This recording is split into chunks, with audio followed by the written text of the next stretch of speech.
তোমায় আর দেখা যায় না, স্পর্শ করা যায় না, তবে অনুভব করা যায়। অনুভব করা যায় তোমার নিঃশ্বাস, অনুভব করা যায় তোমার চোখের জল।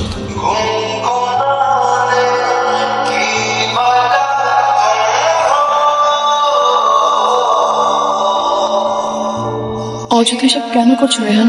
অযথা করছে? অযথা নয়তো কি? আমি আর কদিনই বা বাঁচবো?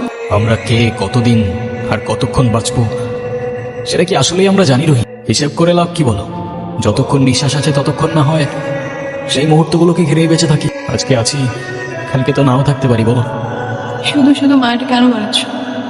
মায়া বাড়ালে যে কষ্টটাও বাড়ে। তাহলে তো খুব চিন্তার বিষয়।